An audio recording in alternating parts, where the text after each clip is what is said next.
Hello, friends. We're back again. Let's look at more of the letters of D.H. Lawrence from this selection, which comes with the introduction by Aldous Huxley. We've already looked at the first 10 letters in this collection of 100. Let us look now at this. Letter 11. To Edward Garnett. Villa Igea, Villa de Garnano, Brescia, Lago de Garda, Italy. 14th November 1912. Dear Garnett, your letter has just come. I hasten to tell you I sent the manuscript of the Paul Morel novel to Duckworth, registered, yesterday, and I want to defend it, quick. I wrote it again, pruning it and shaping it and filing it in. I tell you it has got form. Form! Haven't I made it patiently out of sweat as well as blood? It follows this idea. A woman of character and refinement goes into the lower class and has no satisfaction in her own life. She has had a passion for her husband, so the children are born of passion and have heaps of vitality. But as her sons grow up, she selects them as lovers. First the eldest, then the second. These sons are urged into life by their reciprocal love of their mother, urged on and on. But when they come to manhood, they can't love because their mother is the strongest power in their lives and holds them. It's rather like Goethe and his mother and Frau von Stein and Christiana. As soon as the young men come into contact with women, there's a split. William gives his sex to a fribble and his mother holds his soul, but the split kills him because he doesn't know where he is. The next son gets a woman who fights for his soul, fights his mother. The son loves the mother, and all the sons hate and are jealous of the father. The battle goes on between the mother and the girl, with the son as object. The mother gradually proves stronger and stronger because of the tie of blood. The son decides to leave his soul in his mother's hands and, like his elder brother, go for passion. He gets passion, then the split begins to tell again, and almost unconsciously the mother realizes what is the matter and begins to die. The son casts off his mistress, attends to his mother dying. He is left in the end naked of everything, with the drift towards death. It is a great tragedy, and I tell you I have written a great book. It is the tragedy of thousands of young men in England. It may even be Bunny's tragedy. I think it was Ruskin's and men like him. Now tell me if I haven't worked out my theme, like life, but always my theme. Read my novel. It is a great novel. If you can't see the development, which is slow like growth, I can. As for the fight for Barbara, I don't know much about plays. If ever you have time, you might tell me where you find fault with the fight for Barbara. The merry-go-round and the other are candidly impromptus. I know they want doing again, recasting. I should like to have them again now, before I really set to work on my next novel, which I have conceived, and I should like to try recasting and reforming them. If you have time, send them me. I should like to dedicate the Paul Morel to you, may I? But not unless you think it's a really good work. To Edward Garnett in gratitude, but you can put it better. You are miserable about your play.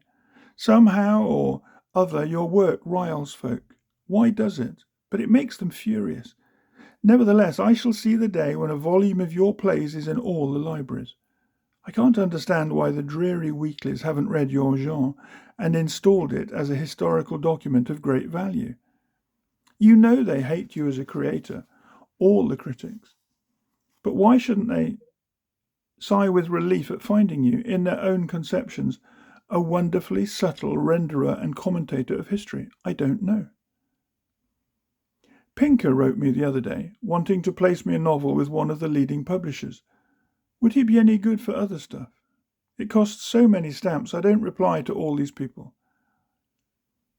Have I made those naked scenes in Paul Morel tame enough? You cut them if you like, yet they are so clean, and I have patiently and laboriously constructed that novel. It is a marvellous moonlight night. The mountains have shoulder capes of snow. I have been far away into the hills today and got great handfuls of wild Christmas roses. This is one of the most beautiful countries in the world. You must come. The sunshine is marvellous. On the dark blue water, the ruddy mountain's feet, and the snow. F and I keep struggling forward. It is not easy, but I won't complain. I suppose, if in the end I can't make enough money by writing, I shall have to go back to teaching. At any rate, I can do that, so matters are never hopeless with me. When you have time, do tell me about the fight for Barbara. You think it couldn't be any use for the stage? I think the new generation is rather different from the old. I think they will read me more gratefully. But there one can only go on. It's funny, there is no war here except Tripoli. Everybody sings Tripoli. The soldiers howl all the night through and bang tambourines when the wounded heroes come home. And the Italian papers are full of Serbia and Turkey. But what has England got to do with it? It's awfully good of you to send me a paper. But you'll see, one day I can help you or Bunny, and I will. You sound so miserable. It's the damned work. I wish you were here for a while. If you get run down, do come quickly. Don't let yourself become ill. This is such a beastly dangerous time, and you could work here and live cheap as dirt with us. Don't mind if I am impertinent. Living here alone one gets so different. Sort of ex cathedra. D. H. Lawrence.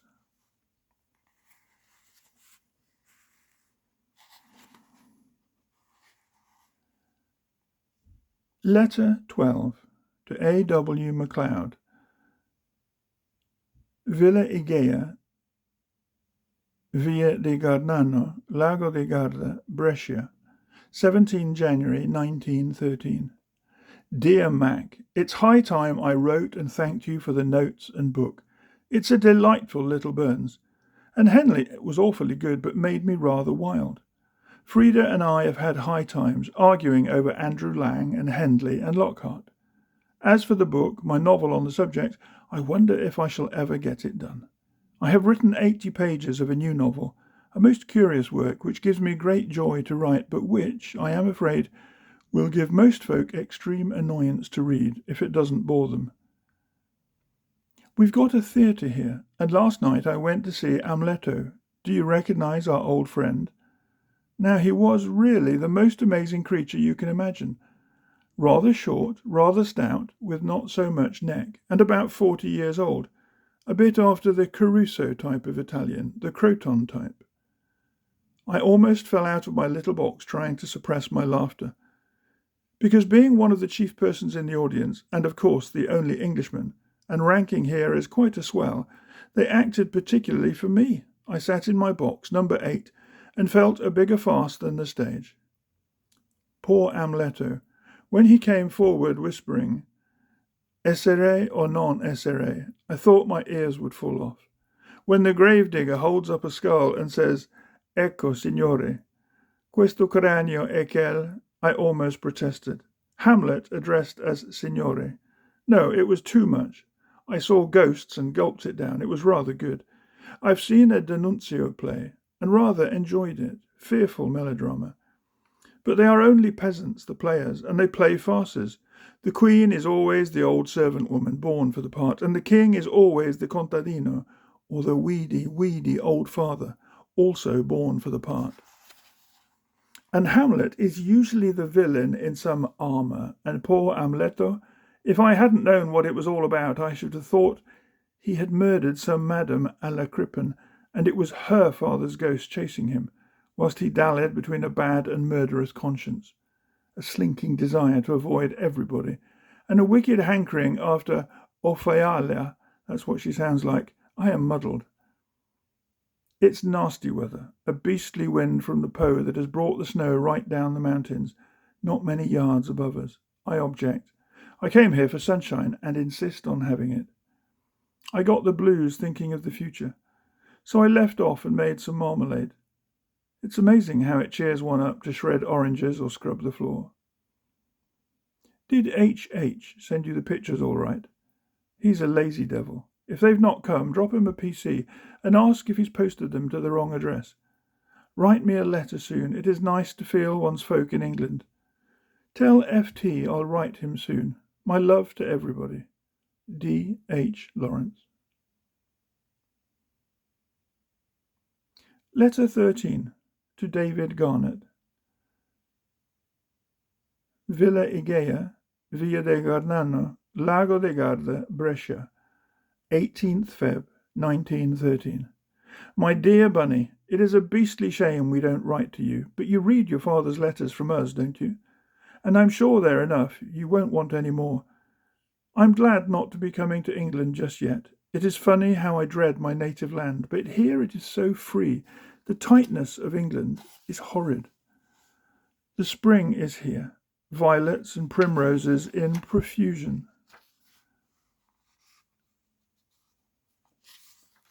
And beautiful tufts of heather. F and I went to Campione on Sunday. It's about 10 miles up the lake.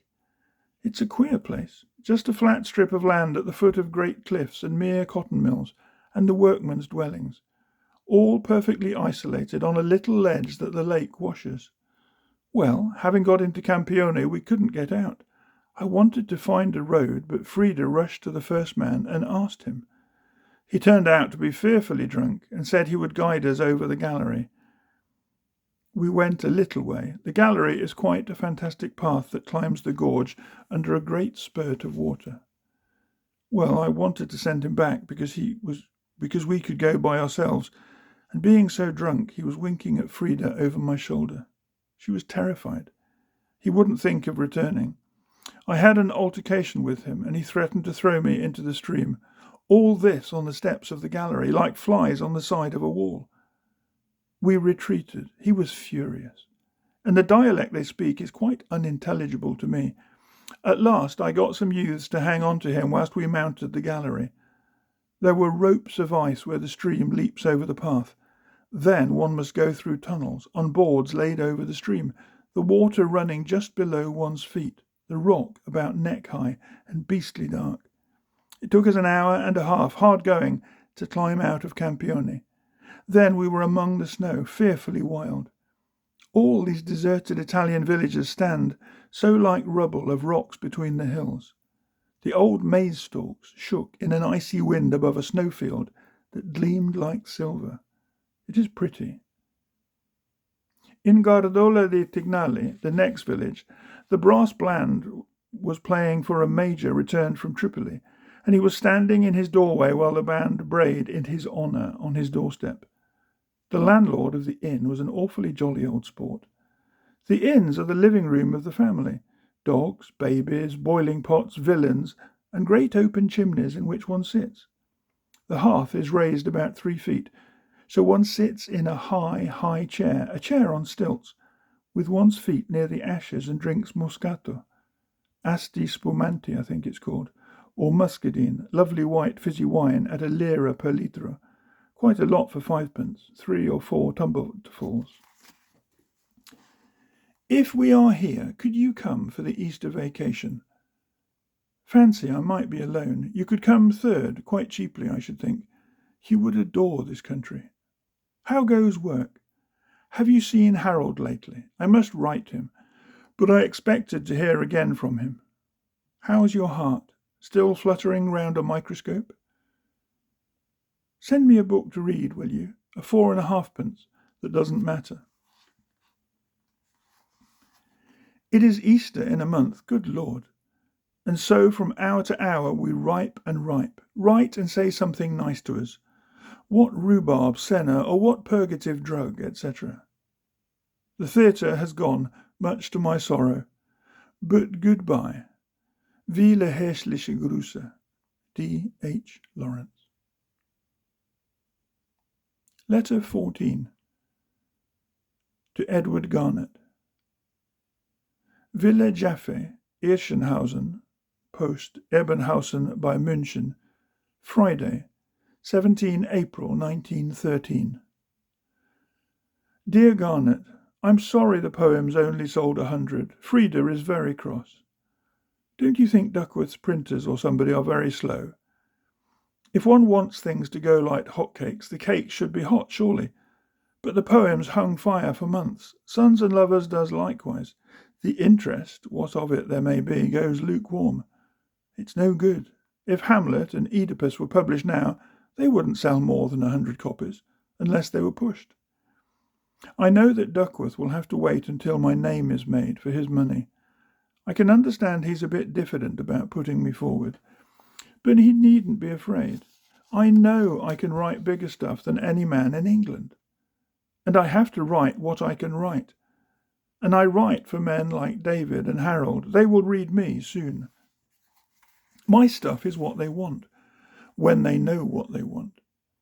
You wait. Bliss Carman was very nice. I have half a mind to write to him, shall I? We, or rather Frida, had a letter from Harold this morning. I am only doing reviews for the Blue Monthly, or whatever it is. Shall I send some poems and a story for the Forum? I have written 180 pages of my newest novel, The Sisters. It is a queer novel which seems to have come by itself. I will send it to you. You may dislike it. It hasn't got hard outlines, and of course it's only first draft, but it is pretty neat for me in composition. Then I've got 200 pages of a novel which I'm saving, which is very lumbering, which I'll call, provisionally, The Insurrection of Miss Horton. That I shan't send you yet, but it is, to me, fearfully exciting. It lies next to my heart for the present. But I am finishing The Sisters. It will only have 300 pages. It was meant to be for the Jeune Fille, but already it has fallen from grace. I can only write what I feel pretty strongly about, and that, at present, is the relationship between men and women. After all, it is the problem of today, the establishment of a new relation, or the readjustment of the old one, between men and women. In a month, The Sisters will be finished. D.V. It is queer, but nobody seems to want or to love two people together.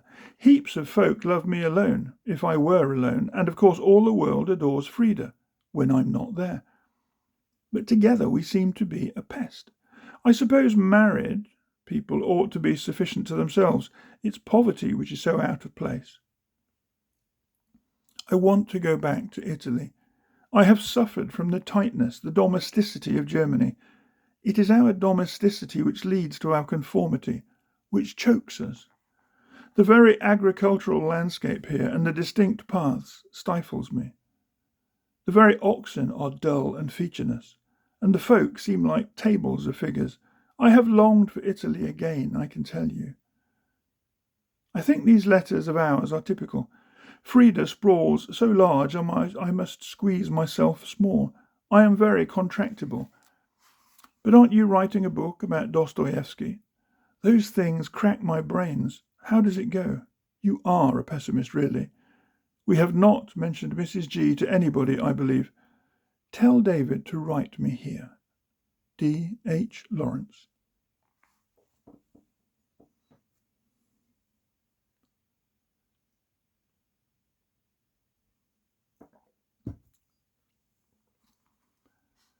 Letter 15 to A. W. MacLeod.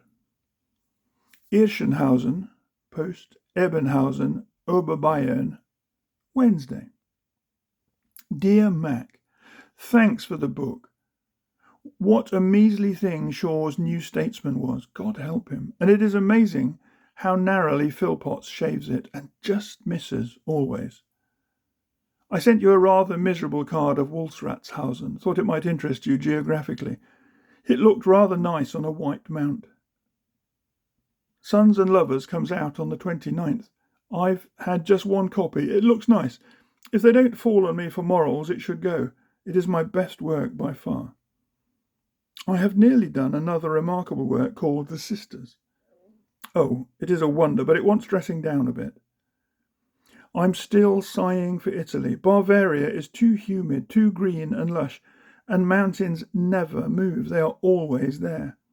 They go all different tones and colours, but still, they are always there. We are perhaps coming to England end of June, but not to stop. I hope to go back to Italy. Of course, a lot depends on Sons and Lovers selling. You talk about the lines falling to me in pleasant places. I reckon a good many of them fall in stripes on my back. Resigned, I kissed the rod? Never. What did you do at Whitsuntide? I live in a green meadow by the budding pines and look at these damned mountains and write bloody rot. Oh God, oh God.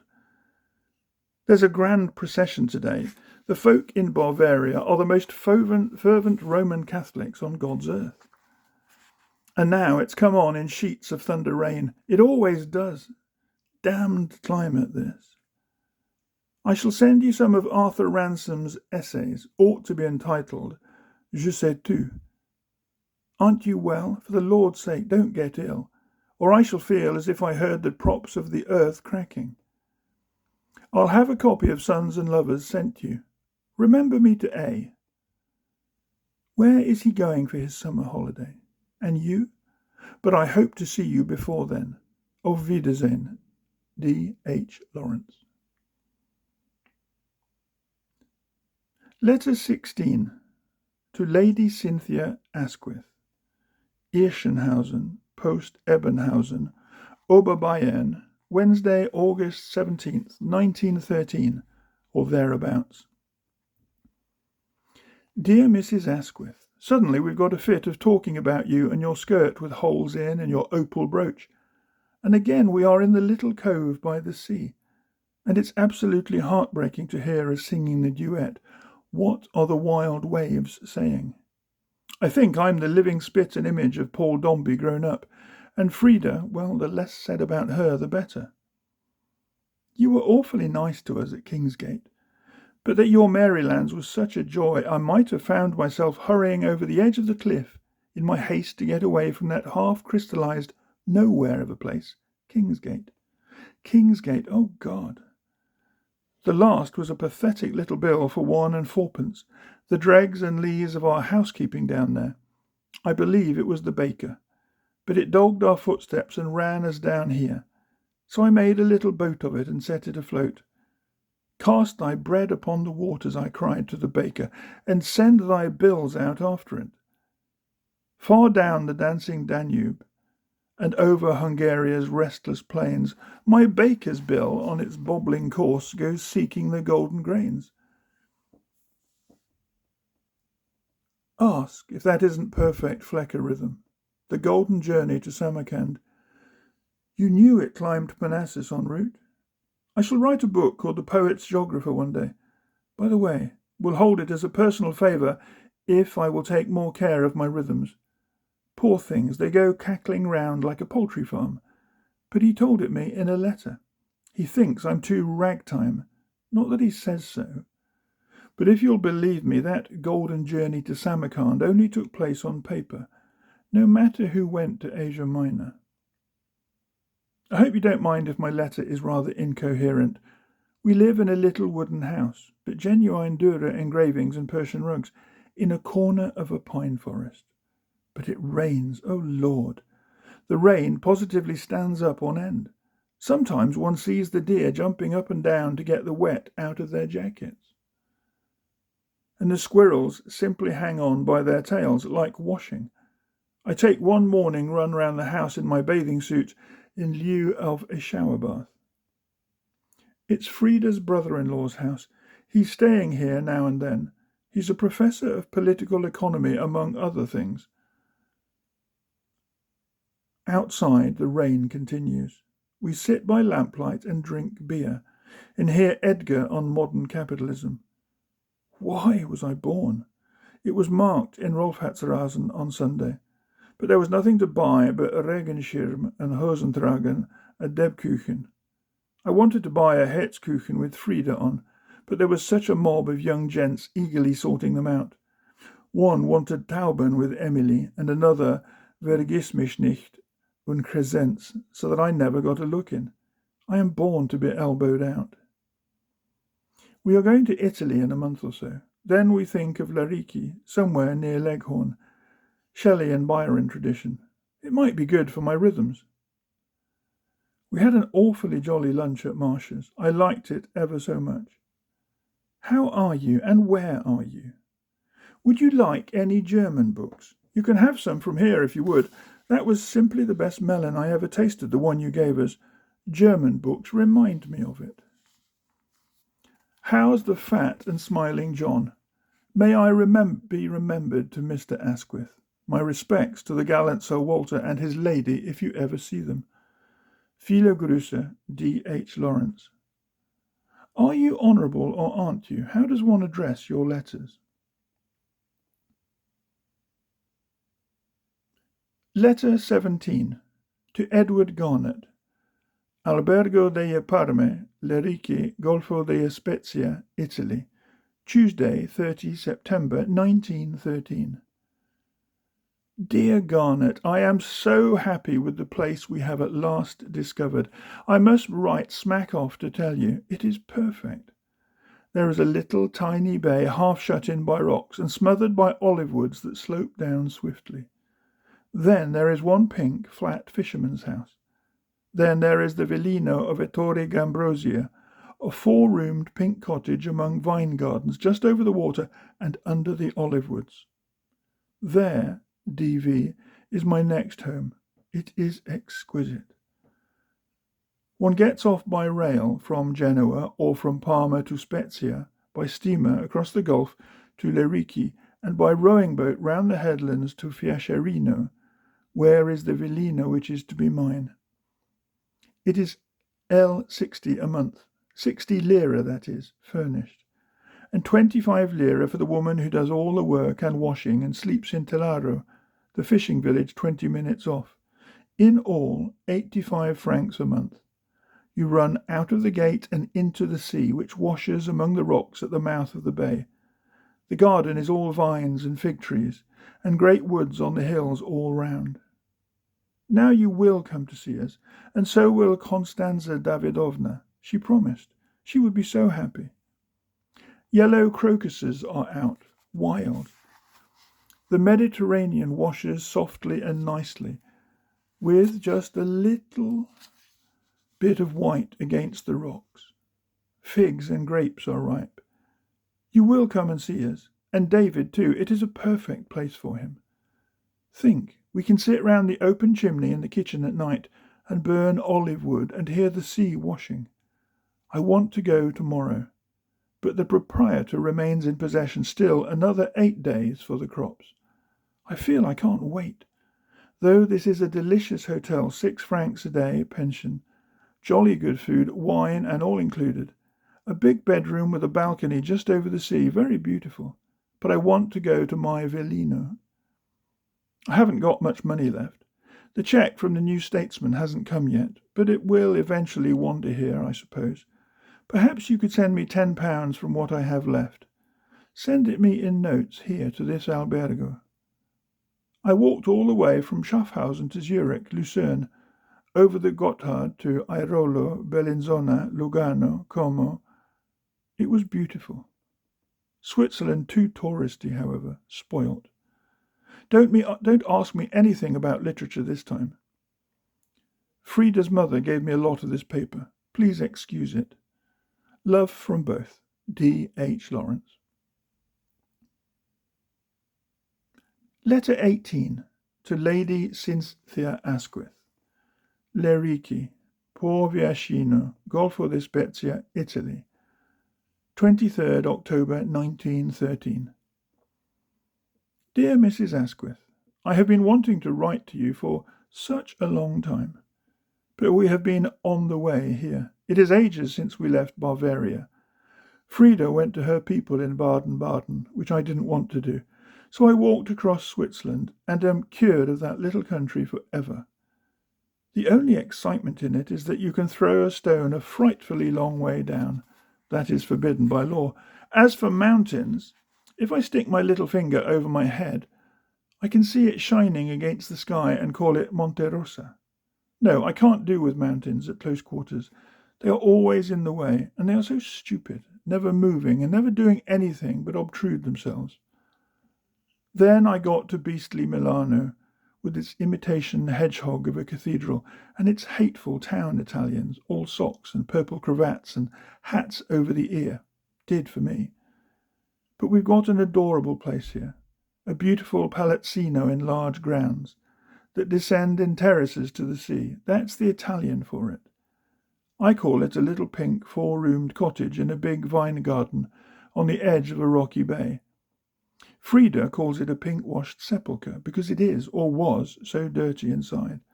Lord, what a time we've had scrubbing it. It was no use calling on Elide the girl.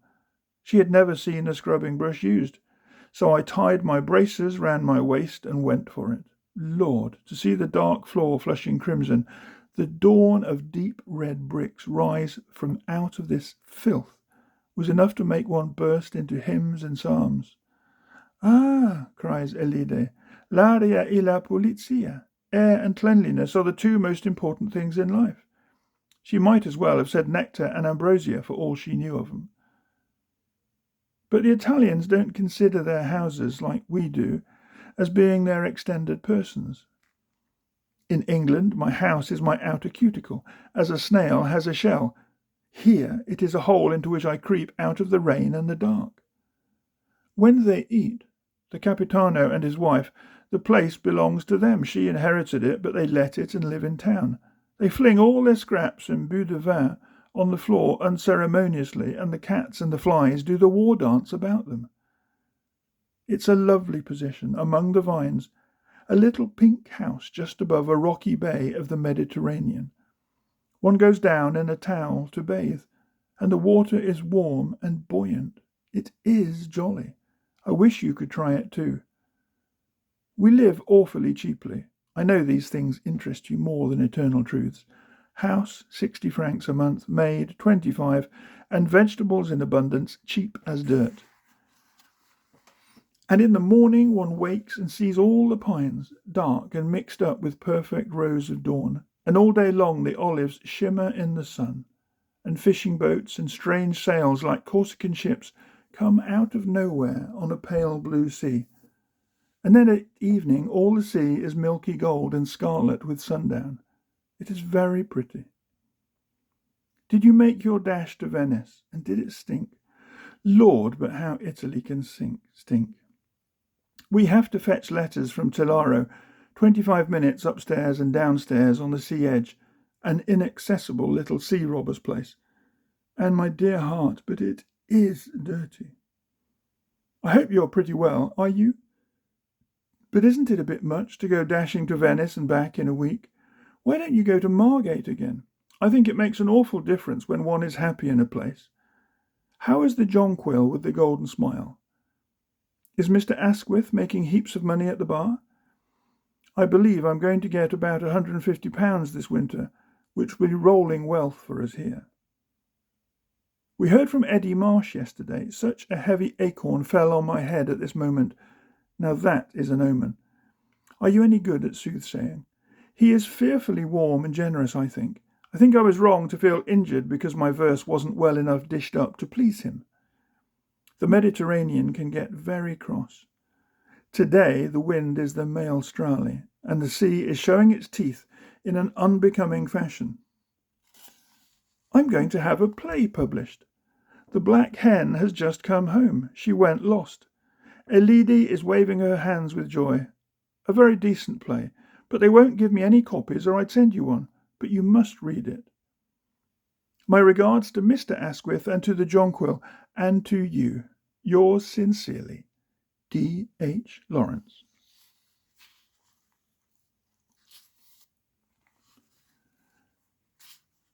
Letter 19.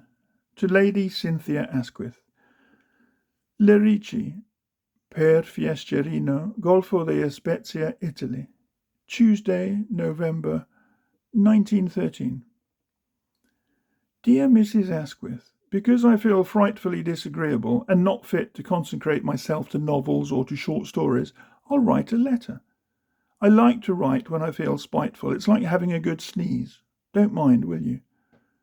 You say we're happy, per bacino, but if you but knew the thunderstorms of tragedy that have played over my wretched head, as if I was set upon God's earth for a lightning conductor, you'd say, thank God I'm not as that poor man.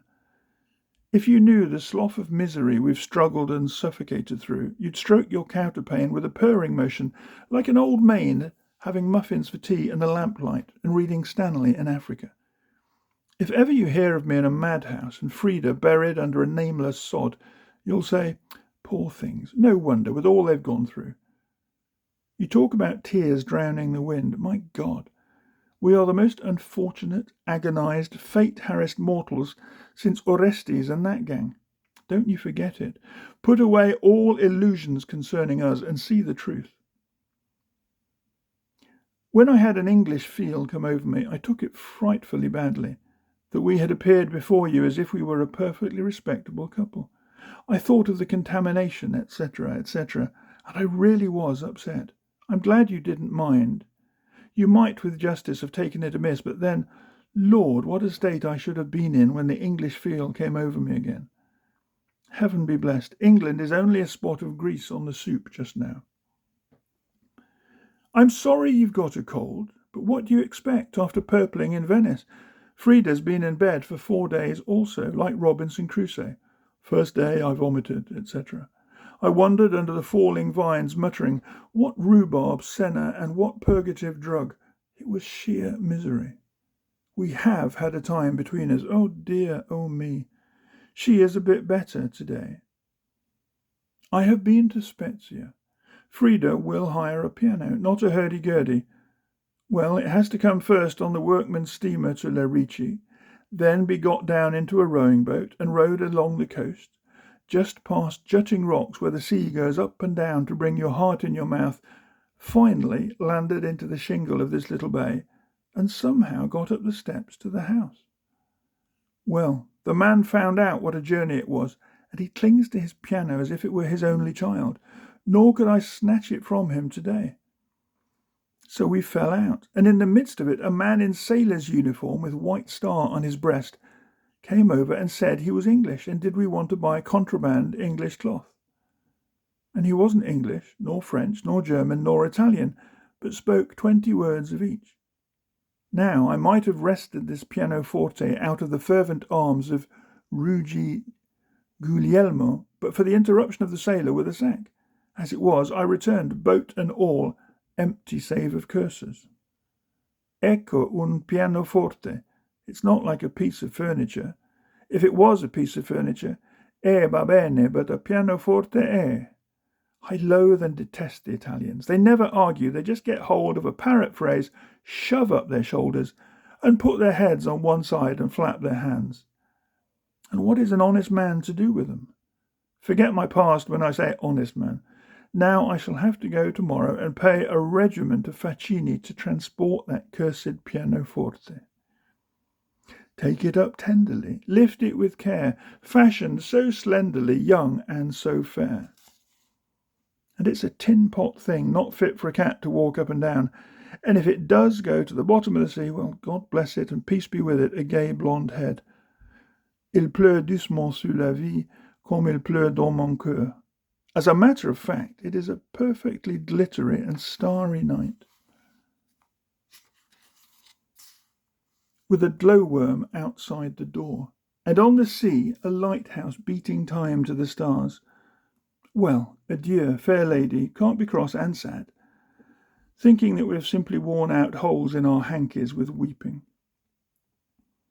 Why should the cat sleep all night on my knee and give me fleas to bear? Why? There's a peasant wedding down below next Saturday. The bride, in white silk and orange blossom, must clamber fearful roads, 3 hours there and back, to go to the Sindaco or La Meglia to be married. Mass at 7:30 at Telaro. Piccola colazione at the bride's house at 8:30. Un boccone, marriage at 10 at La Meglia. Pranzo down here at midday. We are invited, but it's rather sad.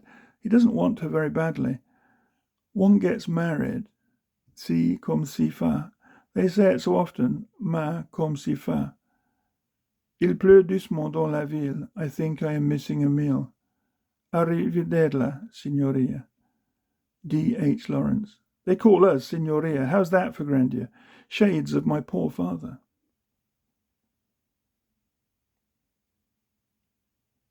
Letter 20 to W. E. Hopkin. Lerici, per Fiasciarino, Golfo della Spezia, Italia, 18 December 1913. Dear Will, I was glad to get that letter from you, full of good old crusty Eastwood gossip. Always write to me like that.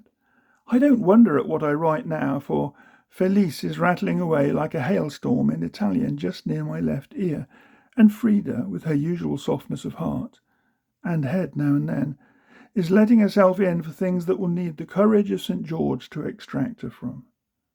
We have got a beautiful place here, and don't lose the address. It is a little pink cottage of 4 rooms, under great hills of olive woods just over the sea. We have a great vine garden all shut in, and lemons on the wall. And today, with a wind from the Apennines, the big, heavy oranges swing gold in their dark green leaves. We have only one orange tree, but it is a beauty. There is no road here that carts may pass, not even a mule road. Everything must go by rowing boat on the sea, that is not carried on the heads of the peasants. They carry, women and all, masses of stuff on their heads. It is supposed to give them a beautiful carriage, but that is a lie. It presses in the loins in a most curious fashion. At this time of the year, all the women are out in the olive woods. You have no idea how beautiful olives are, so grey, so delicately sad, reminding one constantly of the New Testament. I am always expecting, when I go to Talaro for the letters, to meet Jesus gossiping with his disciples as he goes along above the sea, under the grey, light trees. Now the hills are full of voices, the peasant women and children all day long and day after day, in the faint shadow of olives, picking the fallen fruit off the ground, panier after panier full. Our village is Talaro. It grows sheer out of the rocks of the sea, a sea robber's nest of 200 souls. The church is over the water. There is a tale that once in the night the church bell rang and rang again. The people got up in terror. The bell rang mysteriously. Then it was found that the bell rope had fallen over the edge of the cliff in among the rocks, and an octopus had got hold of the end and was drawing it. It is quite possible. The men go fishing for the octopus with a whitebait and a long spear. They get quite big ones, 6 or 7 pounds in weight sometimes, and you never saw anything so fiendishly ugly. But they are good to eat. We were at a peasant wedding the other day, and a great feast. Octopus was one of the dishes, but I could not fancy it. I can eat snails all right, but octopus, no. We can have the boat belonging to the peasants on the bay when we like and row out on the sea. The Mediterranean is quite wonderful, and when the sun sets beyond the islands of Porto Venere, and all the sea is like heaving white milk, with a streak of fire across it, and amethyst islands away back, it is too beautiful. I am very fond of the Italians. We have a little oddity of a maid called Elide, 25 years old. Her old mother, Felice, is quite a figure. They are very funny and ceremonious. When Elide has put the soup on the table, she says, "Arrivederci, eh?" before she can leave us. There is only one other house on this bay, only one other house within nearly a mile, and that is the peasants down on the beach. They are cousins of Elide. Sometimes they come and play and sing with us at evening, bringing the guitar. It is jolly. Luigi is very beautiful, and Gentile is a wild joy. How happy you would be with these people, and Mrs. Hopkin with the country. The wind is now cold. There is a snow on the mountains over Carrara, but still at night a glowworm shines near the door, and sometimes a butterfly. A big black and red one wanders to the remaining flowers, wild pinks and campanulas. I love living by the sea. One gets so used to its noise, one hears it no more. And the ships that pass with many sails to Sardinia and Sicily and through the gates of Porto Venere to Genova are very beautiful. Spezia is Italy's great naval arsenal. Right in the harbour lie her warships, and she wastes such a lot of powder with their rattling cannon. The men of the villages go into Spezia to work. The workmen run the only steamers across the bay. They are interesting. And now, after all this, you must come, you and Mrs. Hopkin at least, and Enid if she can.